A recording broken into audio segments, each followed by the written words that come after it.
Do you know what betrayal feels like? It doesn't shout. It doesn't slam doors. It sits heavy in a room like smoke you can't breathe, especially when it comes from your own blood. Last night, my family decided I didn't belong anymore. I thought it was just a normal Sunday. Dinner, maybe talk about Dad's retirement plans. Instead, my sister leaned back in her chair, smirked, and said, "We're all tired of pretending you fit here." And the worst part? My parents didn't argue. They nodded. Like the jury had finally delivered the verdict. I didn't fight. I didn't beg. I walked upstairs, packed my bag, and left the house like a ghost. This morning, I woke up on a friend's couch, blankets that smelled like detergent instead of judgment, sunlight spilling in through blinds, and 42 missed calls from the same people who told me I was unwanted. Funny how absence weighs heavier than presence. Growing up, I was the middle child, the filler, the background character. My sister Mara. She was the star. My younger brother Caleb. The baby everyone adored. And me? I was just dependable. The rule follower. The easy one to forget. Birthdays made it obvious. Mara got cakes with sparklers and flashing cameras. Caleb had parties full of kids, balloons, and laughter. Me? I got cupcakes from the grocery store. Sorry, we've been busy. Even my victories were invisible. One Christmas, I saved for weeks to buy Mom a rare recipe book she once mentioned.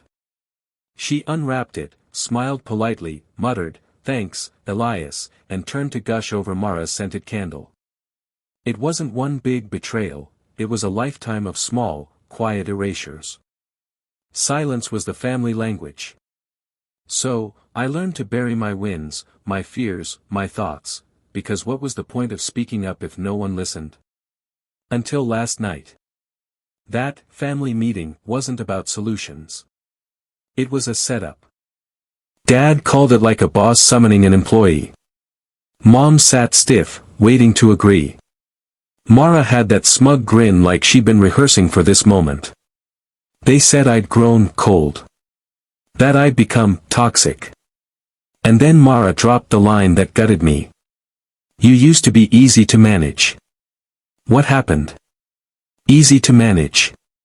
That's all I ever was to them, convenient when silent, inconvenient when human. And when I finally refused to co-sign Mara's latest apartment lease, that was it. That was my crime. I thought leaving would be the end. But this morning, the calls wouldn't stop. At first, I ignored them. Let them taste the silence they'd fed me all my life. Then a text came through. From Mom. "Please, come home. It's about Dad."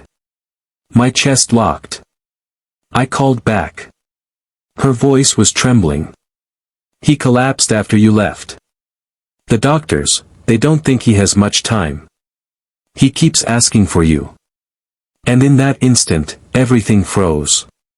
The same man who nodded in silence as Mara erased me from the family, was now whispering my name in a hospital bed. I don't know what cuts deeper. That it took my father's failing heartbeat for them to finally see me.